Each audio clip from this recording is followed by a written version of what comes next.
అంటారు. మిత్రులారా, నీరు మానవుని ప్రపంచానికి, మానవుని మనుగడకు బలమైన మహాభాగ్యం కాబట్టి దాన్ని మనం గౌరవించాలా. అది వర్షాల రూపంలో సముద్రాలు, నదులు, కుంటలు, బావులు, water bores, public taps, water tanks, water storage, canals, dams, చాలా రకాల నీరు చూస్తూ ఉంటాము. దాన్ని మనం గౌరవించాలి. పలు విషయాలు మనం తప్పకుండా అర్థం చేసుకోవాలి. ముఖ్యంగా చెప్పాలంటే నీరు అనేది ఉప్పు నీరు ఉంది, త్రాగునీరు ఉంది. ఇంకా మన సముద్రం తీర ప్రాంతాల్లో పోతే ఇసుకను గుర్త చేస్తే సముద్రపు నీరు వెరీ సాల్టెడ్ ఉప్పు నీరుగానే ఉంటుంది. కానీ ఆ సముద్రం ఒడ్డున ఇసుక గుట్టలు తీస్తే మంచినీరు అక్కడ ఏర్పడతా అన్నమాట.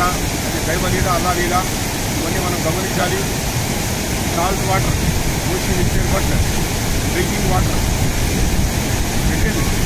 క్వాంటిటీ అవైలబుల్ ఇచ్చారు. ఆ విధంగా మిత్రులారా, నీరు చాలా రకాలుగా మనం మాట్లాడుకోవాలంటే టెంకాయ నీరు, వెన్నీరు వాటర్ కూడా చాలా బ్రహ్మాండంగా ఉంటుంది. బ్యాక్టీరియా ప్రూఫ్, తీయగా ఉంటుంది, చప్పగా ఉంటుంది. ఆ తర్వాత ముఖ్యంగా మాట్లాడుకోవాలంటే ప్రపంచ దేశాలకు మక్కా అనేది భూభాగంలో మధ్య భాగంలో ఉంది. వేల సంవత్సరాల క్రితము అక్కడ జనాభా లేదు, టౌన్ లేదు, సిటీ లేదు, సౌకర్యాలు లేవు.